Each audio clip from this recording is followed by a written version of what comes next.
When shooting great looking footage with your Mavic Air, there's really no way around the camera settings. If you're new to this hobby and never seen the camera menus before, they can be quite intimidating. In this video I want to take you through each camera menu step by step and provide you with the information you need to capture great looking footage. But before we get to that, let's roll that intro.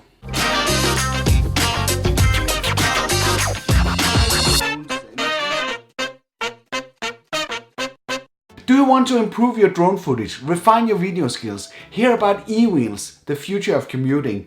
Consider subscribing to my weekly tips, tests and tutorials. Mavic is sitting outside the window, just looking at my garden. The Wi-Fi signal has to penetrate walls and windows and all that stuff, so maybe the reception inside the DJI-4 Go app is not super optimal. But that shouldn't prevent us from going through the interface and look at the menus that you need to know to get some really good footage when you're out there. The first thing that we need to do is we need to go into the camera menu. You know this, of course, that you can switch between photo and video.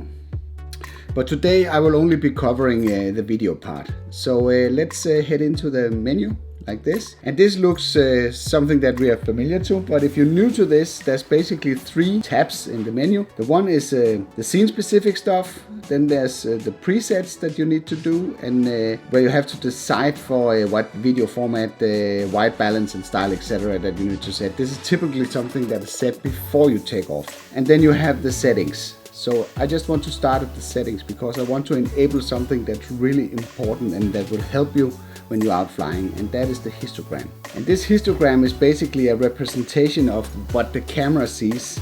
The histogram shows the dark and light areas of the image. And I could tell a long story about how to use a histogram, but what you basically need to know is that everything needs to be within the frame of this histogram for the picture not to be over or underexposed. And as you can see right now, it's towards the right.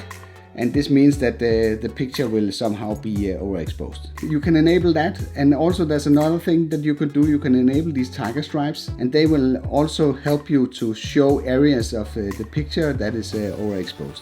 I think for the most cases it's sufficient just to use the histogram. And also, but if you decide to use this overexposure warning, it will not end up on the final footage, of course. So it could be a help if you're out and there's a lot of sun shining on the iPad or iPhone or what device you're using, and you have a difficult time seeing the histogram. Then these stripes could possibly help you. I will take them off for now. Other stuff that's in here that's interesting is let's see the grid. That's also a very interesting thing to have enabled. That will help you to position stuff according to the rule of third. There's an anti-flicker.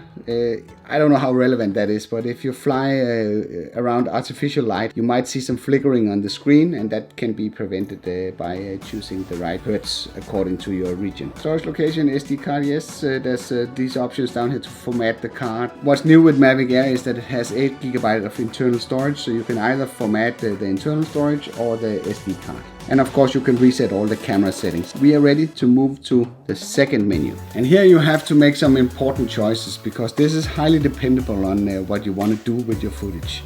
You could go for the maximum, the 4K, but that will require that you have invested in an SD card that is capable of handling the speeds of the 4K footage. As you probably remember, they increased the bandwidth from 60 megabit to 100 megabits, so this requires a pretty fast card to be able to handle this. But you can see you can choose between the 24, which is the Hollywood preferred frame rate, 25 is dictated by the PAL standard, and 30 frames per second is NTSC. But what's more interesting actually is to bump down to the 1080p, because here you have a lot of options now. And you can see in the last one of them is the 120 frames per second slow motion option. And this is something that I definitely want to play around with because this is pretty cool that you can do this in full HD. If I had to go out and film, I would either go for, as a default without any slow motion and all that stuff, either I would go for 4K 25 frames per second because I'm in Europe and mostly use PAL for my editing. If I was in the US, I would go for 24 4 frames per second. Because I don't have this fast SD card right now,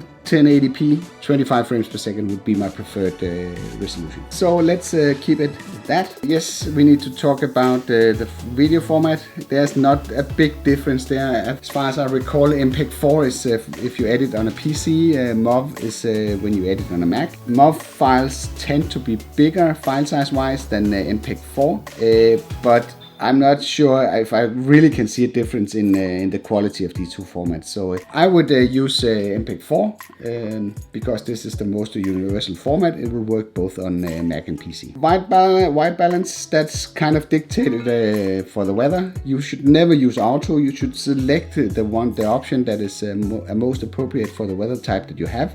You can set a custom type if you want to. You see this looks pretty odd. Actually, that looks pretty cool.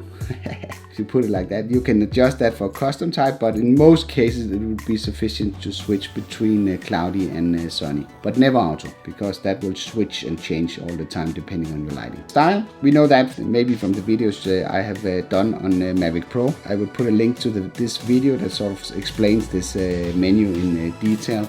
One thing that I would add is that you can't really trust the values from that video, especially with the Mavic Pro, because it's a different camera. Don't use these values, but at least it could help you understand the basics here. But just to do it short, first one is digital sharpness. All the parameters goes from +3 to -3, and you can adjust the amount of digital sharpness that is being added to the picture. And there's been a lot of discussions back and forward what the right value is, and I don't have enough experience with this right now to give you a really good recommendation, so I will keep it at 0. Contrast is also kept at 0, and finally the saturation is also kept at 0. At least that would be my starting point, and then I would likely go out and do some reference footage and evaluate the result and select the right setting from that. You see the color profiles, they are fairly limited, but luckily they included Cinelike, which is basically a flatter profile that would allow you to keep as much detail as possible in your image. I would have liked to see a D-Log format that's even flatter than the Cinelike, but I think that will be there in a short while. I think they will update this frequently. So right now I will just choose Cinelike. So that is basically what I need to set before I go out flying. Then I go to this menu, which is my action menu that I use while flying. And you have the two options of auto and manual. And if I switch this to manual, you can see that I can control the ISO. And if I push that to higher ISO, I would get a very bright picture, and also it will be grainy. Higher the ISO, the more grainy the picture will be. What you want to strive for is to keep the ISO as low as possible. And you can see, because it's gray weather outside, the lighting is not very strong because it's winter time. You can see that 100 actually fits very nicely with what we see on the histogram. Everything is inside. The shutter set right now to 120. This is normally too fast for my preference. I would prefer 50, which is a shutter speed that is twice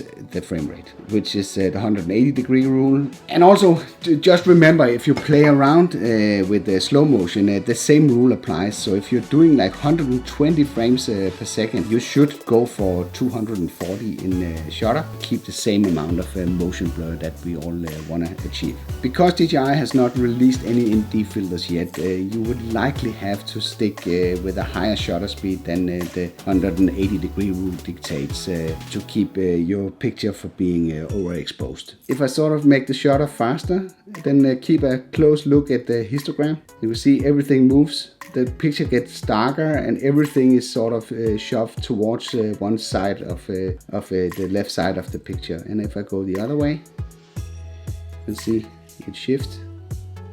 Now it's all gone and it's all overexposed. So if you have to use this manually without an ND filter, you should select something that will bring the exposure around this point, and you can see the 0.0 in the scale below the shutter, which is the exposure. It should be around 0.0. It is okay to go plus 0.7, minus 0.7. It will still give you a pretty decent picture and something to work with in post. You could, for the fun of it, try and switch it to auto.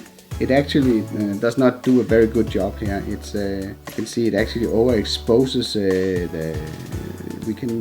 let's, for the fun of it, go and take this overexposure warning. You can see even in auto it overexposes all the areas in the picture, and this is a brilliant example why you should avoid this. So go back into the camera menu, go here, switch it into manual, push ISO as low as possible, and then set the shutter. Now there's no overexposures and there's a fine, but approaching a no-fly zone, return to home may be affected. Yes, but it's staying the same way, it's not even turned on. So I guess I can ignore that warning. Now you're ready to go out in the world and capture some great footage. Do you have any additional questions? Then make sure to put them in the comment section below.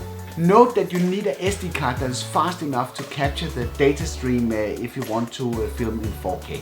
I've put a link in the description below for a card that is capable of doing that. This is an affiliate link, just so you know it, which means that I get a small commission of your purchase. But the good part is that it's actually Amazon that's paying your cut, so your price will be the same. This will help support the channel, and I will invest every penny that I make this way in making new videos for you guys. Now let's look at some footage recorded with these settings. Unfortunately, the weather was grey and uninspiring, but this is what we have to work with.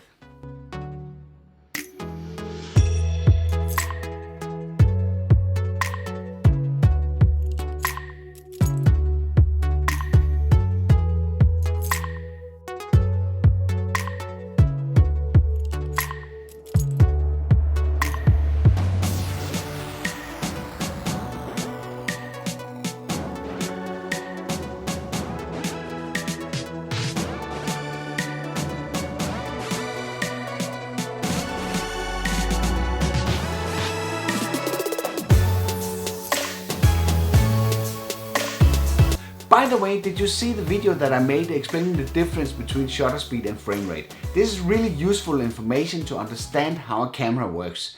If not, you can access the video by clicking this card.